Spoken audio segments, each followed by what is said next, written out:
Hello，大家好，我是兜兜。眼看萧炎差点自爆，古元的脸色相当难看，他放弃对付魂天帝，出现在神秘人的面前。古元袖袍一挥，将紫妍和萧炎震退，然后他眼带怒意，沉着声音说：“阁下一出手便是杀手，未免太过分了点吧？”神秘人压根听不到古元的话，他目光直愣愣地盯着那包裹着萧炎的金色巨龙。他感受到了一种极端熟悉、同源同宗的血脉。这天地间唯有当年他唯一的孩子才拥有的血脉。神秘人凶狠的金色双瞳瞬间柔和，他紧紧地盯着紫妍。孩子。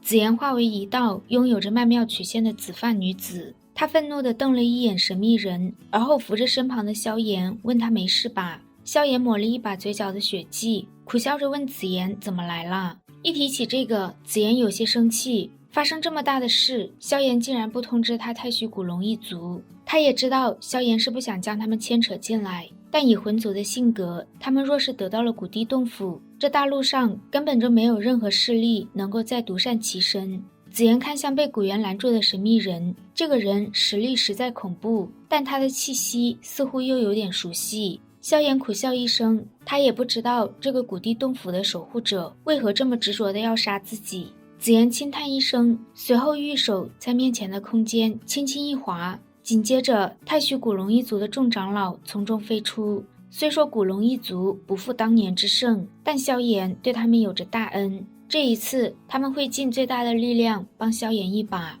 萧炎低叹一声，重重地对着他们一抱拳：大恩不言谢，今日支援之情，萧炎记住了。萧炎这边正寒暄时，魂天帝凑到神秘人身边，说他若是想杀萧炎的话，自己可以帮他拦住古元。就在古元脸色变幻时，刚刚还凶气凛然的神秘人让魂天帝少多管闲事，热脸贴了个冷屁股，这让魂天帝心中一怒，但想到他接下来的大事，他还是忍了下来。神秘人喝退魂天帝后，转头看向那群破空而出的古龙一族的长老们：烛火，你个混小子，可还认得本皇？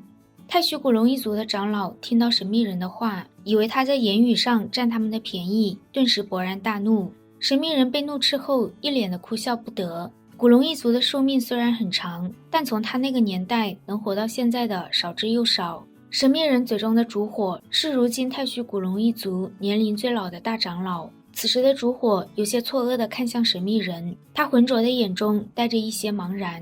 紫妍冷着一张脸，他才是太虚古龙一族现任的龙皇。神秘人尴尬地搓了搓手，一边点头一边说紫妍当龙皇是正确的，龙皇就该他当。包括紫妍在内的所有人全都面露古怪，觉得这个神秘人挺莫名其妙的。紫妍再度向这位前辈开口，今日是他们联军和魂族之间的大战，希望他能够袖手旁观。神秘人毫不犹豫地点头，而后一脸讨好地冲着紫妍说：能不能让他靠近点？他这个奇葩的要求让所有人再度如遭雷击。碍于神秘人恐怖的实力，一头黑线的紫妍只能点点头。得到允许后，神秘人瞬间便出现在紫妍面前，他的目光在紫妍俏丽的脸颊上扫过，而后神秘人的脸上浮现一抹复杂的笑容：跟你母亲真像。紫妍脸色一变，面前这人竟然见过自己的母亲。当他无法置信的目光看清楚神秘人的那对金色双瞳时，他的心中顿时有一种奇异的感觉。紫妍的娇躯轻颤，他突然伸出玉手，一把抓住面前人的手掌。当他们两人双手接触时，璀璨的金光同时从他们体内涌出，在两人的手掌交汇处完美融合，一种极端恐怖的威压瞬间蔓延。这种威压让紫妍身后众多的古龙一族长老直接当场跪伏而下。紫妍回过神后，突然抽回玉手，他再次看向神秘人的眼神也冰冷了许多。萧炎能感觉到神秘人和紫妍完全相同的血脉之力，也猜到这人很有可能就是太虚古龙一族失踪已久的老龙皇。神秘人见紫妍的脸色冰冷，有些无措。对于这种情况，他很没有经验，当下只能不断地搓着手，可怜巴巴地看着紫妍。孩子。紫妍冷声道：我是孤儿，没爹没娘。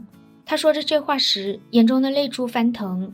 见到紫妍眼中的泪水，神秘人一脸慌张。他不断地说着都是他的错，他不该贪图古地洞府，导致自己被驼舍古地设计，还被困了这么多年。他心慌的让子言别哭了，还说子言让他做什么他就做什么，他要是不信的话，他发誓都行。子言吸了吸鼻子，他盯着面前无措的中年男子，突然指向远处的浑天帝，那把他杀了，行不行？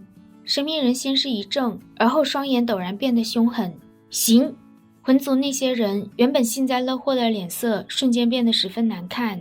此时一脑子浆糊的烛火长老终于认出了老龙皇，见烛火浑身颤抖，老泪纵横的样子，老龙皇笑骂着说，还以为他彻底忘记自己了呢。烛火连连摇头，古元也终于松了口气，冲着老龙皇抱拳说，是他眼拙了。老龙皇并没有摆架子，而是摆摆手，说他虽然辈分大点，但一切以实力为尊，古元称他一声烛坤便可。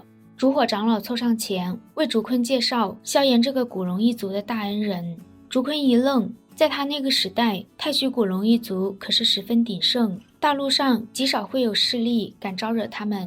烛火长老将烛坤失踪后发生的事情简略地说了一遍。听到古龙一族被四分，烛坤的眼中满是愤怒。等听完所有的事情，他看向萧炎的眼神十分和蔼。从烛火简略的话中，烛坤能够听出子言和萧炎之间关系不浅。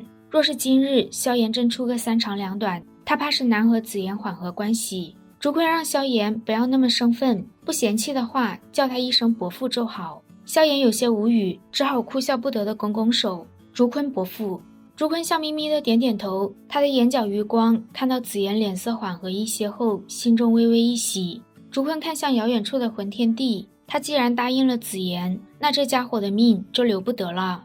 古元看到浑天帝难看至极的脸色，有种想要仰天大笑的舒畅感，果然是风水轮流转呐。烛坤的实力丝毫不弱于他，他们两人联手，就算是浑天帝也会狼狈不堪。紫金光泽从烛坤体内蔓延，他看向浑天帝的目光十分兴奋。浑天帝冷哼一声，他手中的古玉突然爆射出一道璀璨的光柱。先前萧炎等人磨磨唧唧时，他已经将古玉催动到极致。随着光柱的照射，那紧闭了万年的古老大门缓缓打开。